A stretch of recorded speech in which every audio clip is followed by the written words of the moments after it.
служба и ќе прославиме неговото име сите заедно со песната број 348. Милост заблеска од небо, како светилник во ноќ, внимавај на таа светлост, ќе ти даде сила моќ. Божја светлост, брате, шири, зраци што спасуваат, некој заскитан во мракот може да го избават. 348.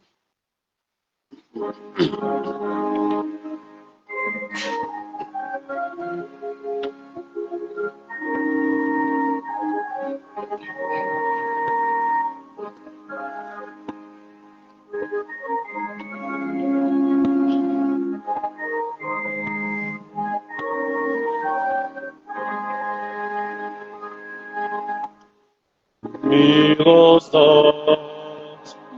блеска од небо, како светилник во ноќ, внимавај на таа светлост, ќе ти даде сила моќ. Божја светлост, брате, шири, зраци што спасуваат.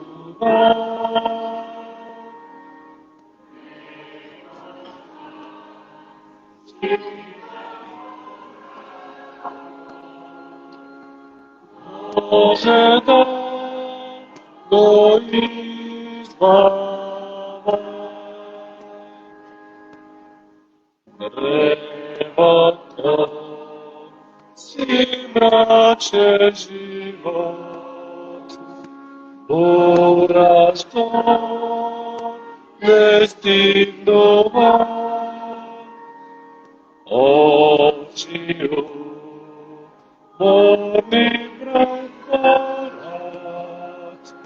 светлина што спасува.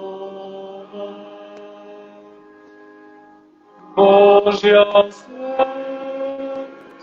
брате, шири, зраци што спасуваат.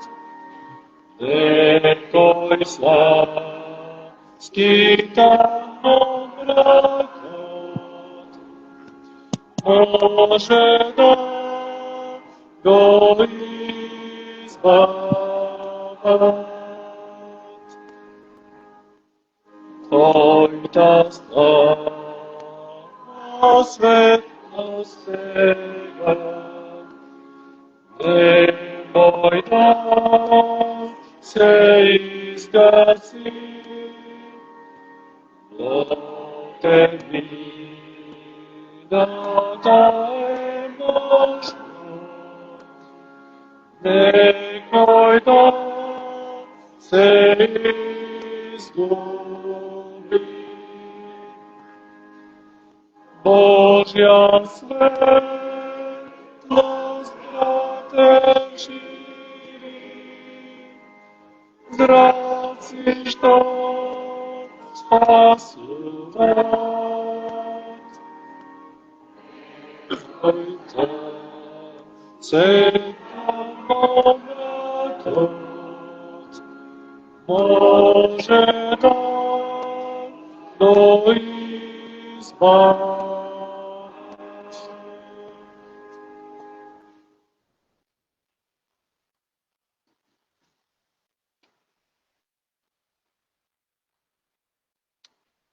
Продолжение ќе прочитам Псалм 51. Псалм 51 вели вака. Помилуј ме, Боже, поради големата Твоја милост и заради големата Твоја добрина избриши ги беззаконијата мои. Измии ме темелно од моето беззаконие и очисти ме од мојот грев. Зашто престапите мои ги знам и мојот грев е секогаш пред мене. Против Тебе и само против Тебе сгрешив и пред Тебе зло извршив, така што Ти си праведен кога ќе пресудуваш и безпрекорен кога ќе судиш. Ете, грешен сум роден, грешник уште од кога ме зачна мајка ми. Ти ја сакаш вистината во срцето и внатре во мене ме учиш на мудроста Твоја. Ороси ме со исоп и ќе бидам чист, измии ме и ќе бидам побел од снег. Дај ми да чујам радост и веселба, нека се зарадуваат коските што Ти ми ги издроби. Одврати го лицето своје од гревовите мои и избриши ги сите мои беззаконија. Создај чисто срце во мене, Боже, и нов и прав дух стави во мене. Не отфрлај ме од лицето свое и светиот дух Твој не одземај го од мене. Врати ми е радоста на спасението од Тебе и благороден дух затврсти во мене. Тогаш ќе ги научам престапниците да одат по Твоите патишта и грешниците кон Тебе ќе се обраќаат. Ослободи ме од пролејаната крв, Боже. Боже на моето спасение, и јазикот мој ќе пее за Твоето избавување. Господи, отвори ја устата моја, и устата моја ќе ја објави похвалата Твоја. Зашто жртви не Ти се мили, кога би Ти принел сепаленици, Ти не би ги примил. Жртвата пред Бога е срушен дух. Срце понизно и смирено Ти, Боже, не отфрлуваш. Господи, направи му добро на Сион. Според благоволението Свое, обнови ги ѕидовите Ерусалимски. Тогаш ќе Ти бидат угодни жртвите на правдата, вознесувањата и жртвите сепаленици. Тогаш на Твојот олтар ќе принесуваат телци. Ќе ве замолам да се справите за молитва.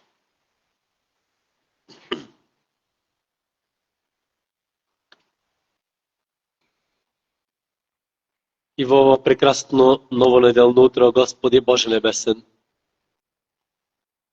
можевме да дојдеме овде во домот Твој, да се собереме на ова место, да ги смириме нашите срца, подигајќи го нашиот глас кон Тебе, прославувајќи го Твоето име, опевајќи ја милоста Твоја, бидејќи навистина нема друг Бог таков каков што се Ти, кој се објавил на луѓето, кој е жив, слуша, гледа, разбира и дава одговор во право време. Покажува милост на илјадници кои Те љубат, ја откриваш Твојата љубов неизмерна. Ти благодариме и Те прославуваме за ово утро што Ти ни го дозволи да се собереме овде заедно, поминувајќи и седмицата со разни искуства во неја, со Твојата близина, од Твоето водство и Твојот благослов. Ти благодариме, о Боже Небесен, што можеме да кажеме на вистина до тука Господ ни помогна. Затоа што ако не беше Ти со нас, каде ќе бевме ние, што ќе беше со нашиот живот и кон што ќе целевме. Ако не беше Ти, о Господи, во нашиот живот, навистина безцелно ќе талкавме и ќе лутавме од тешкотиите, теретот и вината на гревот. Но Ти благодараме за тоа што Ти не пронајде во Твојот Син, објавувајќи ни Твојата милост и Твојата љубов на нас грешните. Затоа Те прославуваме и Ти благодараме и Те молиме одново во утро Ти опрости го секој наш грев, нашите мисли, желби и планови, кои се погрешни, кои се далеко од Твојата волја. Те молиме Ти и коригирај ги, исправувај ги, насочувај не целосно кон следењето на Твојата волја.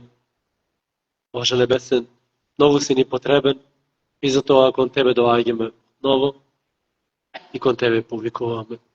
Но не само за нас овде, Те молиме да не благословиш, да не преиспитуваш, да не коригираш, туку и насекаде каде што во утро се собираат во името Твое, Ти биди таму помеѓу нив, во помал или во поголем број, секој ден да може да се радува, да го прослави Твоето име од длабочините на своето срце. О Боже Небесен, Те молиме погледни милостиво и на сите оние кои што се уште се далеко од Тебе. кои се близко или подалеку, но кои се уште не го предале своето срце на Тебе. Навистина, Господи Исусе, Ти скоро ќе дојдеш и Те молиме, дај уште во многу срца да се открие верата во Тебе, да можат да растат и да напредуваат во Тебе, прославувајќи го Твоето име, како свој спасител и Господ. Те молиме, о Боже, погледни милостиво и таму, каде што луѓето страдаат од разни неприлики, поплави, војни. Дај, о Господе, навистина секој ден да погледне кон Тебе во својата ситуација, да повика кон Твоето име, да Те побара Тебе во својот живот. Нека навистина, о Боже, уште многу очи се упатат кон Тебе, унасочат својот поглед кон Тебе и срцата да се смират пред Тебе. Затоа што Ти, о Боже, срце смирено и кротко, кој застанува пред Тебе, не го одминуваш и не го отфрлуваш. Затоа Те моли да погледни милостиво овде и насекаде и ово утро, каде што Те повикуваат и го бараат присуството Твое. Заради името на нашиот Спасител, а Твојот возлюбен Син Исус Христос, Те молим послушање. Амин.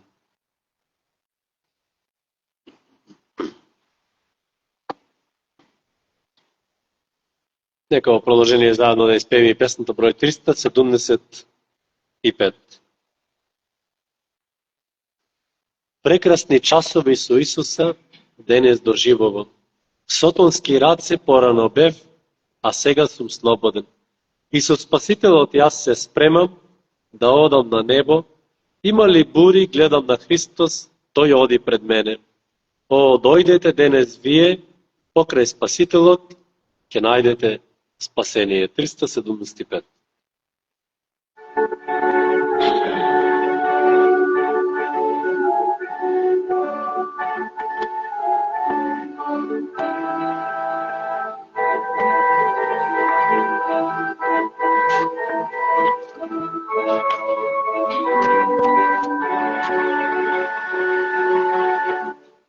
Прекрасни часови со Исуса денес доживувам.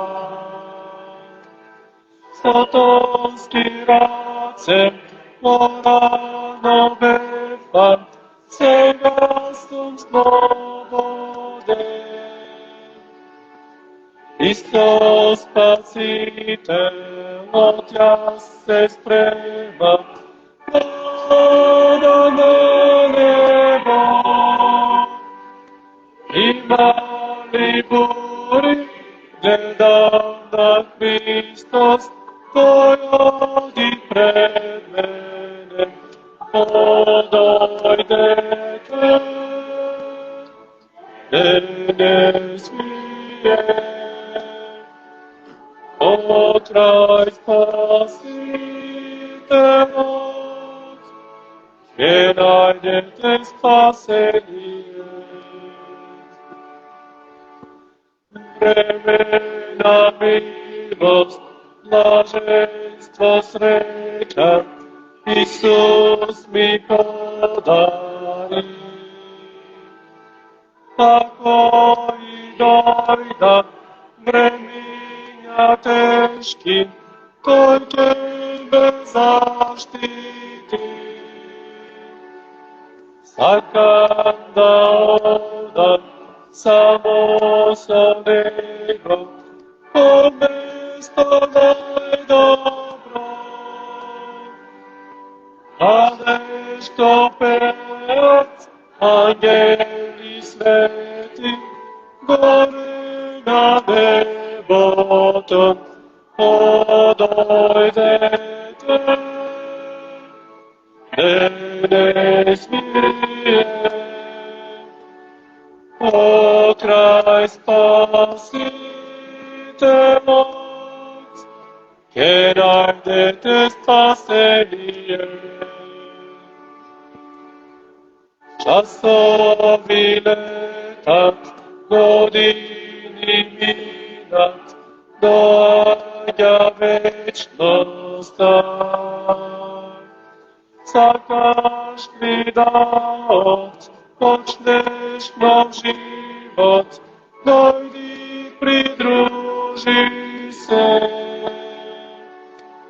Пред Христос клекни, кажи го гревот и се што стори ти. А вече живот тој ќе ти даде, грех ќе ти опрости, но дојде тој, не смие. О крај Спасителот, ќе најдете спасение.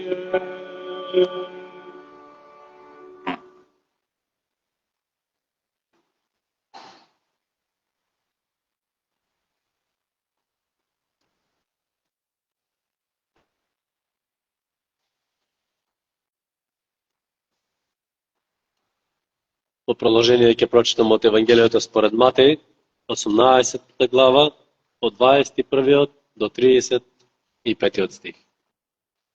Евангелието според Матеј, 18 глава, 21 до 35 стих, вели вака. Тогаш Петар пристапи кон него и рече: Господи, колку пати да му простам на брата си, кога ќе сгреши против мене? До 7 пати ли?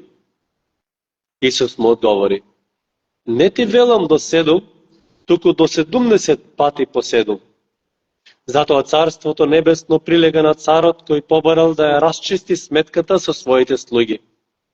Кога почна да ја расчистува сметката, доведоа кај него еден што му должеше 10.000 таланти.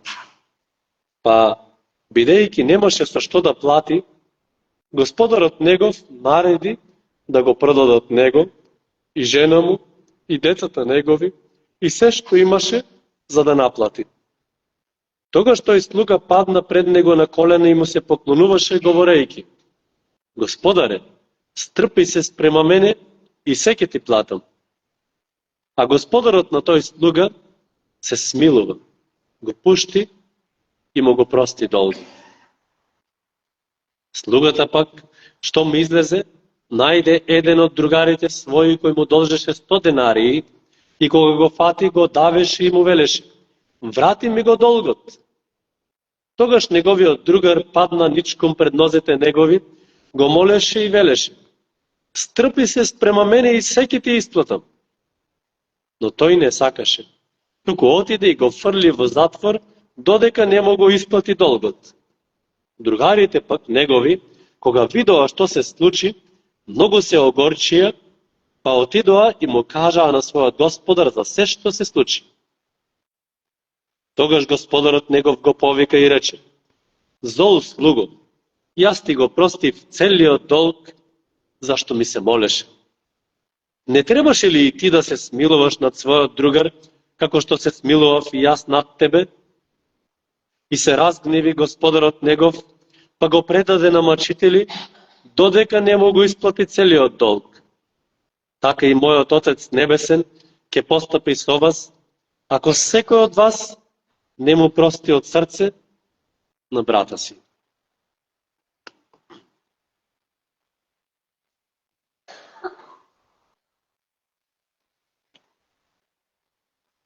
Драги браќа и сестри, минатата недела беше прочка, јас не бев тука, сепак сакав да ја споделам со вас и таа тема. Темата која гласи моќта на простувањето. И навистина тоа е една тема која се однесува за секој еден од нас. Во поглед на нашиот однос кон Бог и во поглед на нашиот однос еден према друг. Моќта на простувањето.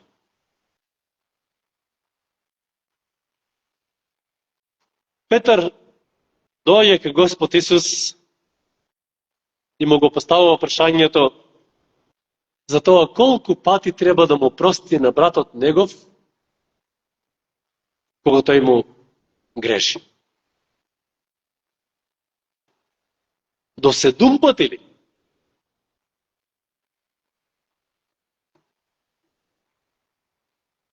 Но одговорот, односно во одговорот на Господ Исус, гледаме една јасна порака. Не ти велам до 7, туку до 70 пати по 7.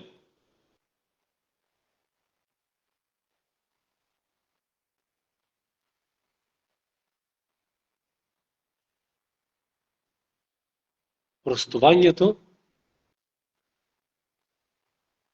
не укажува на тоа дека некој е слаб, дека некој е прост или неучен, туку на исклучителна внатрешна сила.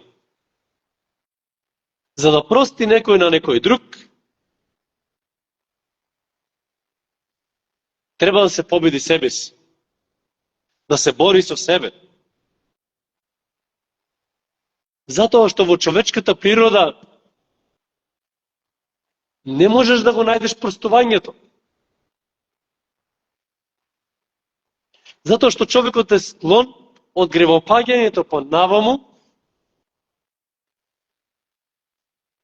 кон алчност, кон егоизам,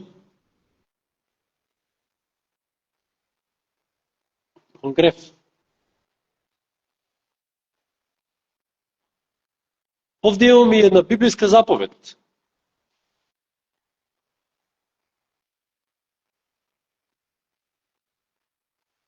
Каде што Господ Исус јасно става до знаење дека простувањето е должност на секој верник.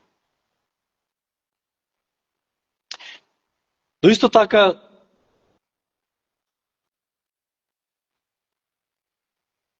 можеме да забележиме преку силата од Бога, преку луѓе кои се свртеле кон Бог,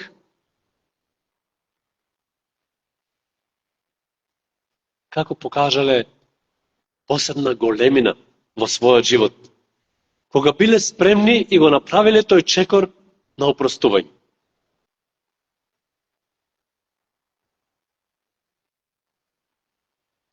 И сакал на неколку моменти да разгледаме кои се мерилата овде, кои што се спомнати, и што значи параболата, која што Господ Исус се кажува во продолжение на неговиот одговор за опростувањето.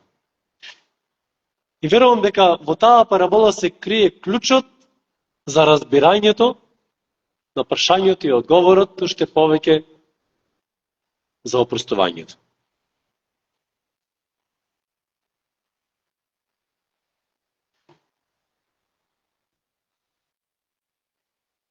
Таму беше спомнато во параболата дека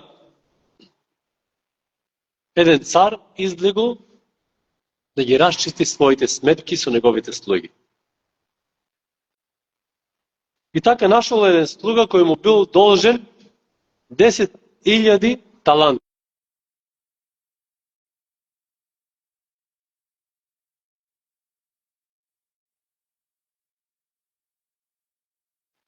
Прецизно не можеме да ја одредиме вредноста на еден талант во денешни пари, поради инфлацијата и разликите во економијата од тоа време па се до денес. Но можеме да дојдеме до фасцинантни бројки ако ја користиме куповната моќ и вредноста на трудот како мерил. Значи имаме други начини на кои можеме да дојдеме до еден заклучок денес. Колку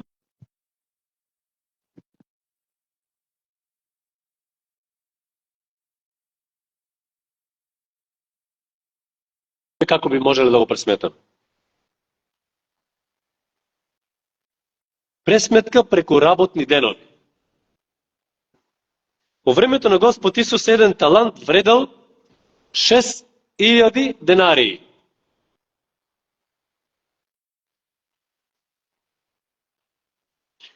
1 денарий била вообичаената дневница за еден физички работник или војник. Во 20 глава, овде во Евангелието според Матеј, во првите 2 стиха читаме зашто Царството Небесно прилега на домаќин кој излегол наутро рано да изнајми работници на своето лозие.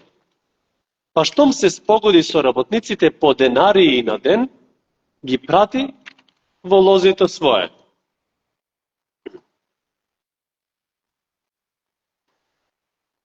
Денарии на ден. Една обична дневница. 6000 денарии, колку што чини еден талант,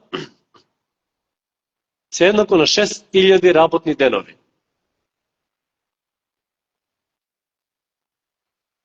Ако предпоставиме дека просечната дневница денес во Македонија е околу 1500 денари,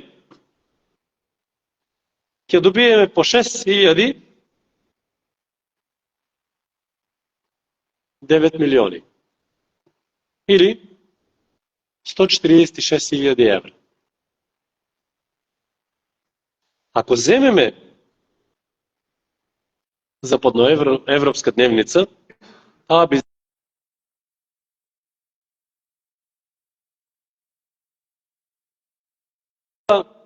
6 милиони евра. Но нека да се задржиме на нашето поднебие. Можеме исто така да пресметнеме преку тежина на метал.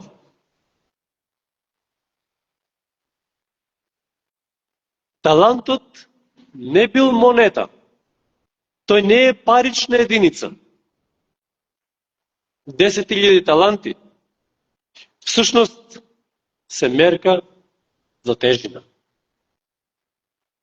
Со кои се мерело во тоа време среброто и златото. Среброто имало една цена или една мерка, а златото друга. Исто така имало разлика од злато на некој обичен граѓанин и злато кога се зима од царската ризница. Царско злато. А овде пред нас во параболата се работи за царска ризница. Вели, царот излезе да ги израмни сметките со своите слуги. И според тоа, треба да ја земиме таа мерка која е од царската ризница.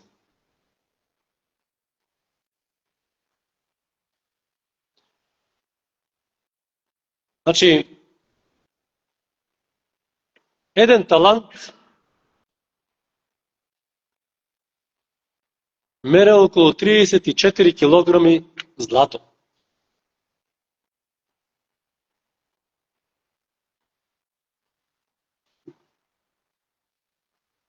Денешната вредност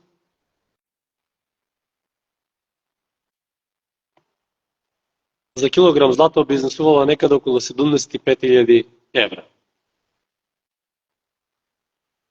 И ако ги помножиме по 34, ќе добиеме 2 милиарди 550, односно 2 милиона 550.000 евра. 34 килограм. И зашто е ова важно? Зашто се важни сите овие пресметки овде во нашиот текст? Ова 18 глава од Евангелието според Матеј. Кога Исус вели дека слугата должел 10.000 таланти, тој намерно користи бројка која е апсурдно голема за тоа време, но верувам и за денешно време. Тоа би биле 60 милиони денарии. Плати за 164.000 години работа. Во денешни пари, тоа би биле околу 6 милиарди евра. Прилика толку должел слугата на својот господар, царот. Околу 6 милиарди евра.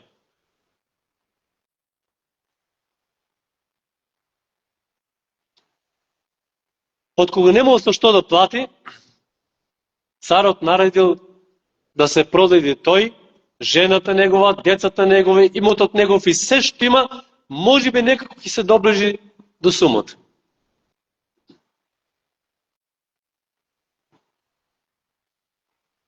Тоа не било доволно. Слугата почнал да го моли својот господар: Господаре, стрпи се спрема мене и се ќе ти исплатам. Кога? Кога ќе исплати се? Стрпи се спрема мене, се ќе ти исплатам. Царот, иако знаеше дека слугата не може да исплати, заради зборовите на слугата негов, заради молбата негова, му се смилува и му го опрости, вели, целиот негов долг.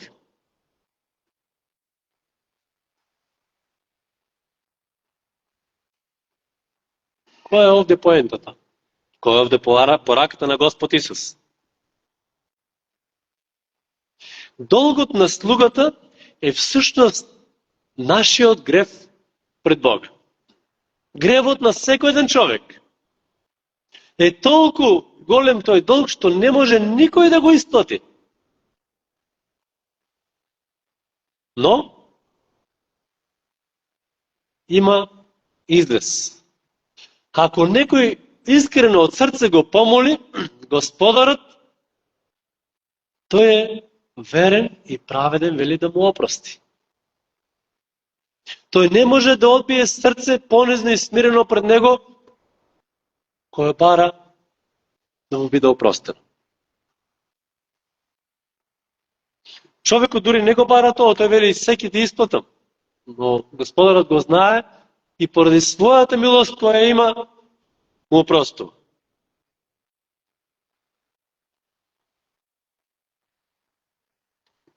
Значи, долгот наш кон Бог е толку голем што математички не е невозможно сами да го отплатиме. Ако долгот од 10.000 таланти беше астрономска сума, која не може да се замисли, долгот од 100 денарии е нешто сасема поинако. Тоа е реален и остварлив долг. Која е пресметката за 100 денарии? Колку што му должел слугата сега, односно другарот на овој слуга на царот.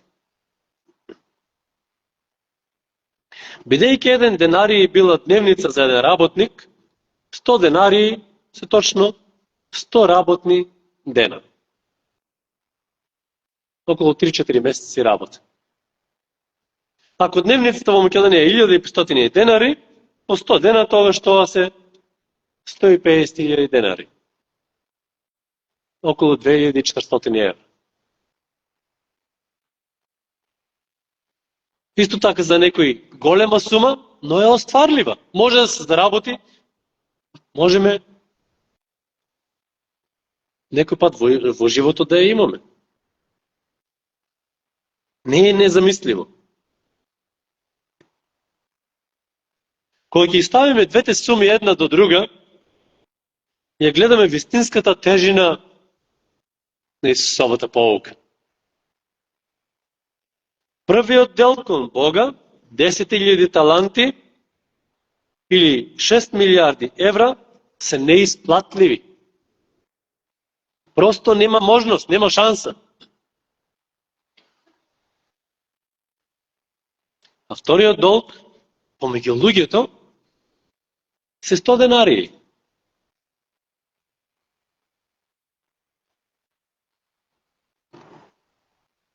Што сака уште Господ Исус да ни каже?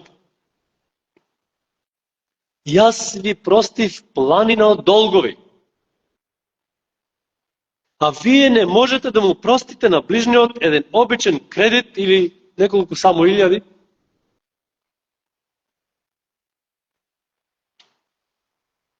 Една ситница во која те изгрешил. Некој ќе каже, па тоа и не е баш ситница. Во споредба со долгот кој што сме го секој од нас имале кон Бог, навистина сето тоа што не прегршуваат луѓето е ситница.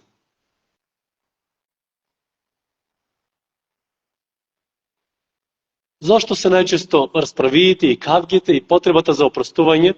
Зарем не се за материјални добра, за куќа, пари, нива, меѓа, кола, нешто друго материјално, зарем не се најголемиот дел расправи и караници околу тие прашања?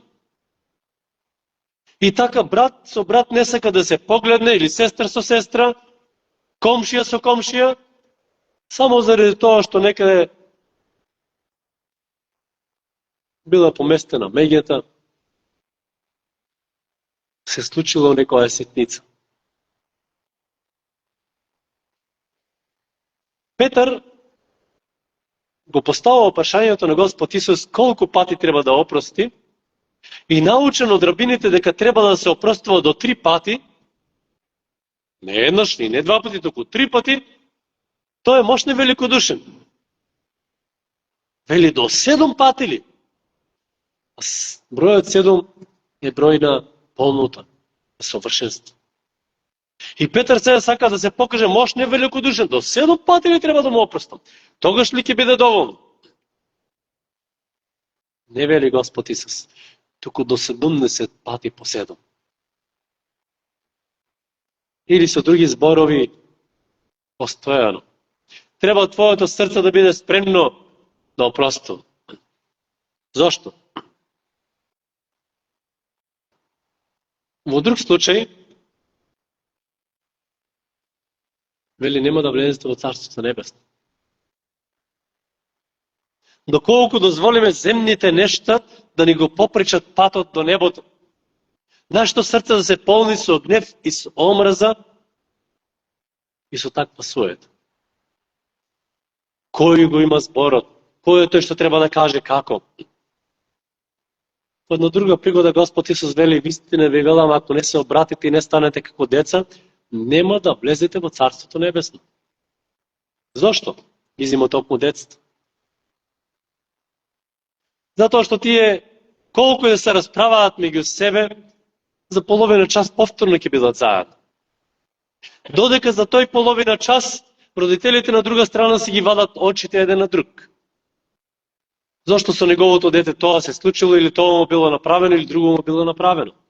А децето од друга страна продолжуваат да си играат заедно. Си опростили и веќе заборавиле што се било и повторно се не игра.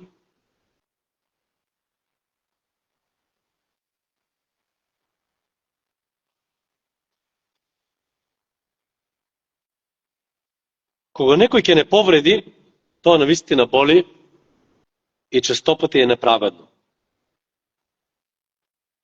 Но во споредба со она што Бог ни го простува нам, секоја човечка навреда изгледа како ситна монета во споредба со резницата на еден цар, со милост и благодата кој што тој ни ги покажува.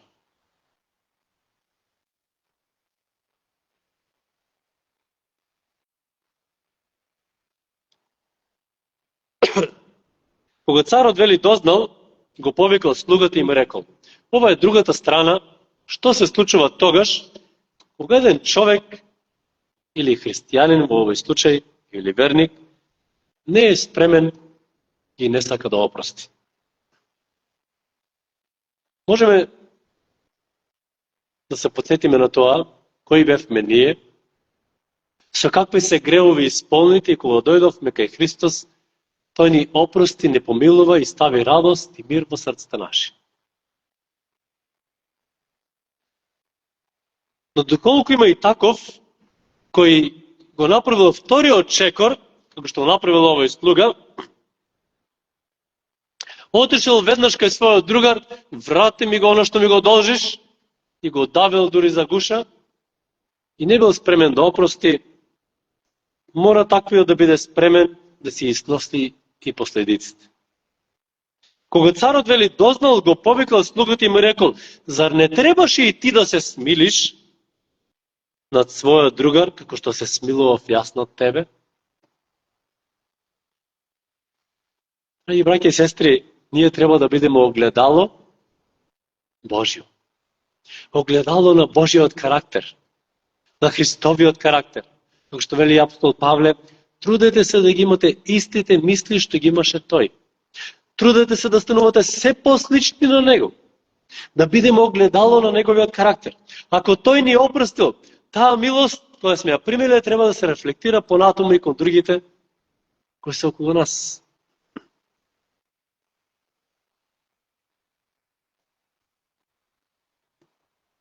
Кога царот дознал, го повикал повторно неговиот слуга и го предал на мачители додека не го врати долгот. Всушност тоа е местото за кое што Господ Исус вели ќе бидат фрлени во крајна темнина, каде што ќе биде плач и крцкање со заби.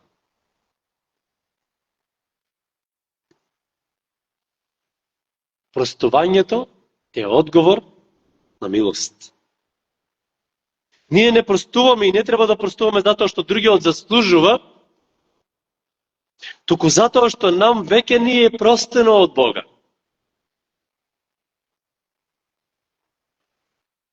Тоа се покажува во две насоки. Во вертикала кон Бог, како живееме спрема Него, каков е нашиот однос спрема Него, дали со благодарност живееме секој ден, заради тоа што тој ни опростил планина од гревови, и потоа треба да се рефлектира во хоризонтала, во нашиот однос со другите околу нас. Затоа што голи сме дошли на оваа земја и голи ќе ја напуштиме. Зарем не е подобро да се погрижиме секој да си собираме богатства на небото и добра на небото, а не да си ги вади секој очите со другиот заради материјални добра овде на земјата, заради материјални интереси? Немилосрдниот слуга бил предаден на мачители додека не го врати долгот, така вели мојот небесен Отец ќе направи со вас, ако секој од вас не му прости од срце на братот свој за прегрешувањата негови. Од се срце нагласува Господ Исус. Дека тоа треба да го правиме. Ако сме негови следбеници и тврдиме дека му веруваме на него, тогаш треба да се трудиме и да живееме така, како што живееше и поучува и тој. Има повеќе примери кои би можел да ги спомнам, за подкрепа сето тоа. Би спомнал само овде два примера. За таа човечка големина, кога човек е спремен да опрости тогаш кога другите не го очекувале баш тоа.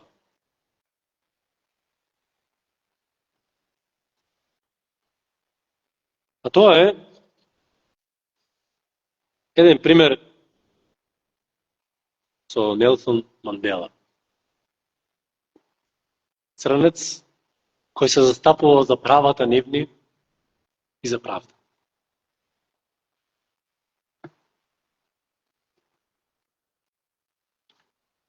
Мислам дека било во 84-та година, тamo почетокот на 80-те години, кога во Јужна Африка се конструирал еден систем кој бил во полза на белците кои биле малцинство во тој дел на Африка. Систем кој ги потиснувал црнците кои биле таму домаќини во својата земја. Ги истиснале, ги испратиле во посебни резервати,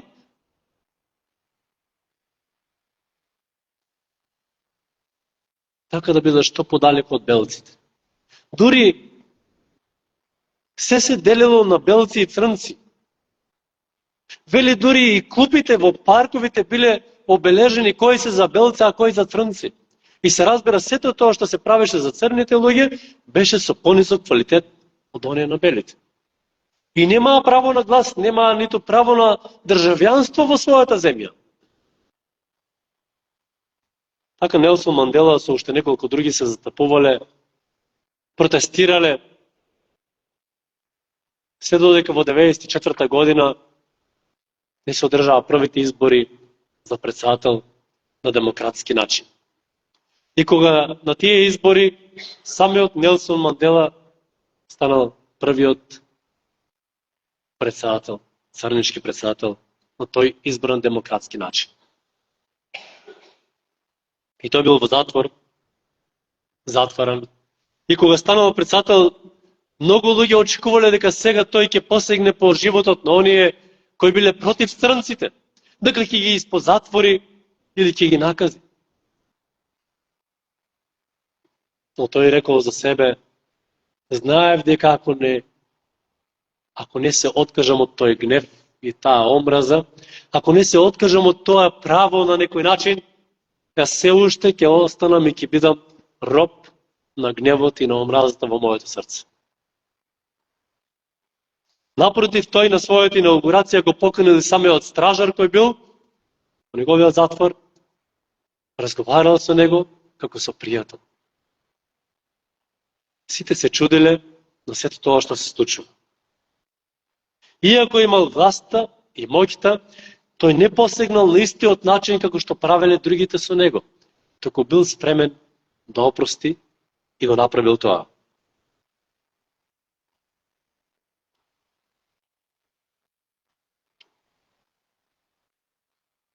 Да.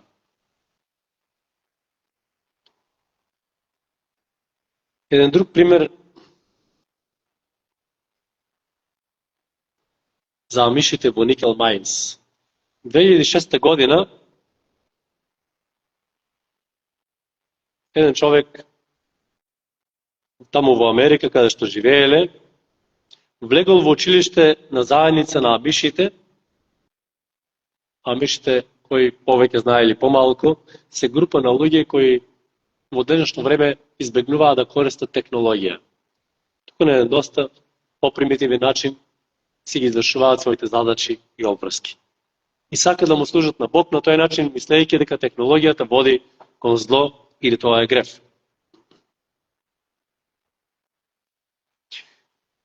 Еден човек влегол во едно такво училиште на амишите и убил 5 девојчиња. 2006 година. Некој мож ќе се потсети од вас, следејќи и вестите во тоа време, на тој настан. Но што се случило? Истиот ден членови на таа заедница од амишите отишле во домот на семејството на убиецот за да им изразат сочувство и да им простат. Тие дури основале и фонд за да им помогнат на вдовицата на убиецот и на неговите деца. За амишите простувањето не било опција на избор, туку заповед. Одете и вие правете така. Како што ви опрости вашиот Татко Небесен, така правете и вие.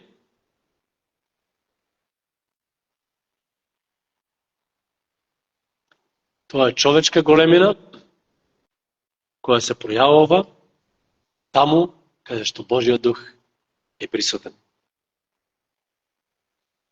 Оној кој што опростува, пред се го ослободува своето срце од гнев и од омраза, слободно да може да диши, а дава и нова можност на другиот кој што сгрешил да се поправи, да се коригира, да отпочне од почеток.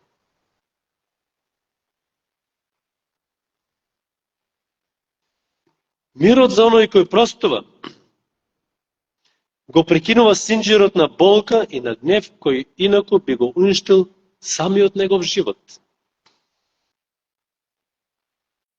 Тоа е еден прекрасен дар кој што Бог ни го дава и ни го откри.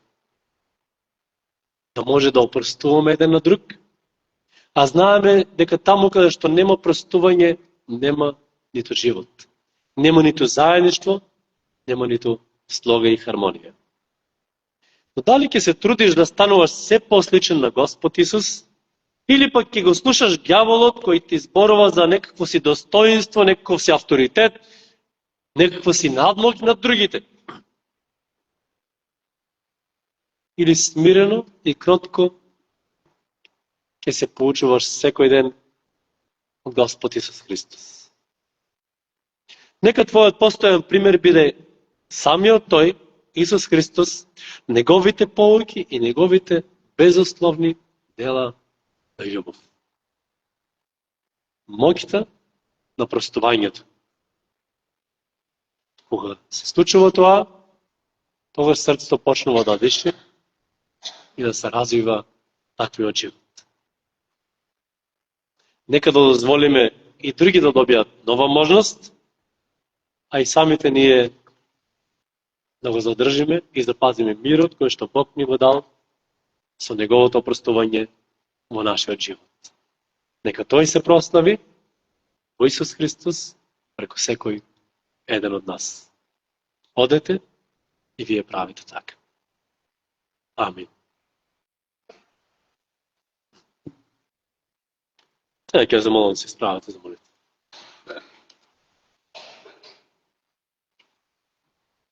Да, Господи Боже Небесен, неопишлива е Твојата милост и Твојата добрина кој ни покажа во Исус Христос. Твојот единороден Син кој го даде на крстот да плати за нашите гревови, знаејќи дека никој од нас не можеше да ја плати цената за гревот. Но Ти дојде и се понуди во Исус Христос, за ние да можеме да живееме, за нашите срца да бидат ослободени и да ни дадеш нова можност да зачекориме кон иднината заедно со Тебе, о Господе. Ти благодариме за таа благодат и милост која Ти ни ги откри, за таа добрина која со ништо не сме заслужили.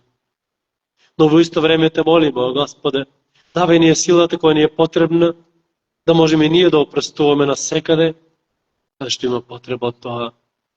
Да можеме ние се послични да стануваме на Твојата волја, на животот Твој, Господи Исусе. Бидејќи Ти не повикуваш да бидеме Твои следбеници, во зборови на дела, таму каде што Ти си не поставил. Прославяј се Ти преку секој еден од нас, помагајќи ни да живееме на вистина во мир со сите луѓе околу нас, доколку тоа е до нас. Те молиме за Твоето водство, Те молиме за Твојот благослов, Те молиме за Духот Твој да управува на нашите мисли и нашите срца. А во сето тоа, во секој наш чекор, преку секој наше дело, во нашето секојдневие нека биде прославено Твоето вечно и славно име Исус Христос. Амин.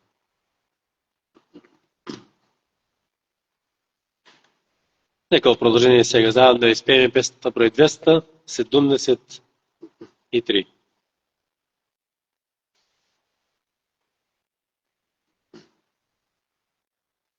Господ е љубов, ме спаси мене, Господ е љубов, тој ме љуби. Затоа велам јас, Господ е љубов, тој ме љуби. 273 број.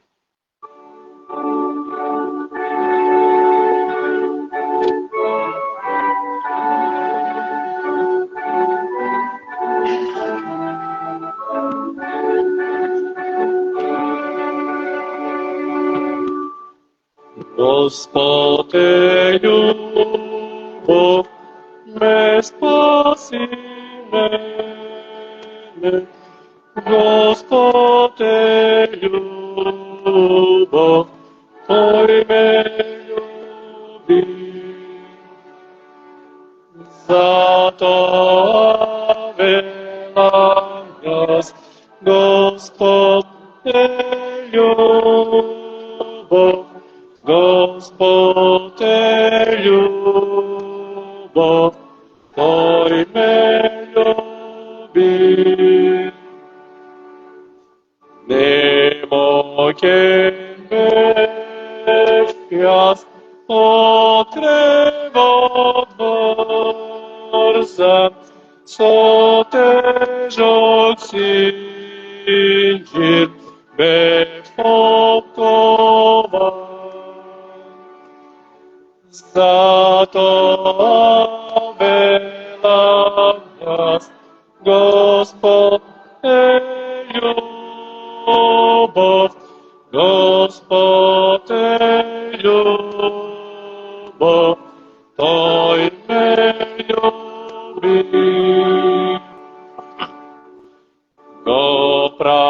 Ти Христос, Спасител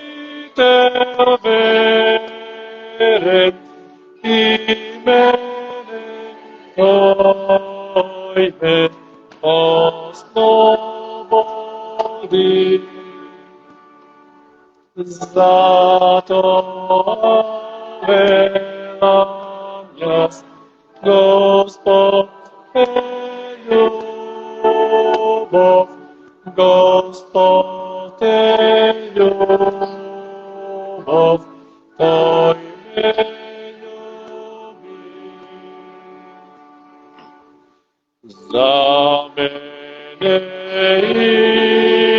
Исус се жртвова сам и ми го прости тешкиот грех. Затоа велам јас, Господ е љубов, Господ е љубов, Тој ме љуби. Јас ќе те славам, о љубов вечна, јас ќе те певам во вечноста. Затоа велам јас, Господ е љубов, Господ е љубов, Тој ме љуби.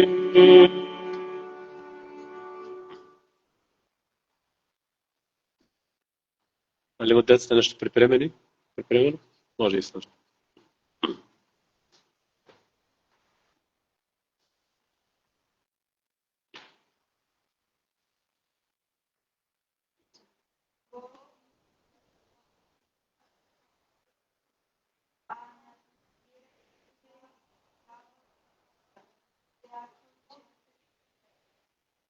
Благодаря. Бог им се противи на горделивите, а на смирените им дава благодат.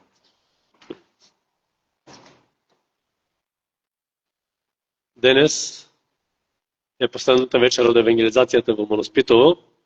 Кој сака може да се придружи во 18 часот, односно во 6, заедно со братот Новица Бранков.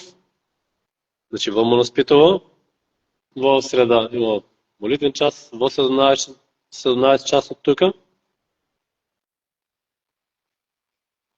Мислам дека други информации нема. Да, има уште една информација. Во петок, во 17 часот е светскиот молитвен ден на жените. Поканете се сите жени тука во црквата. Значи во 17 часот во петок на 6.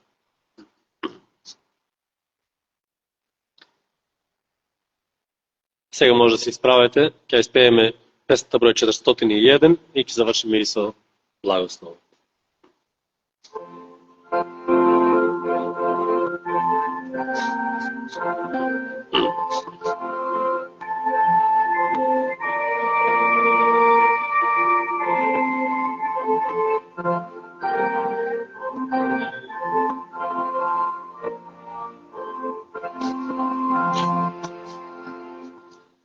На други да им правам јас, што сакам јас од нив.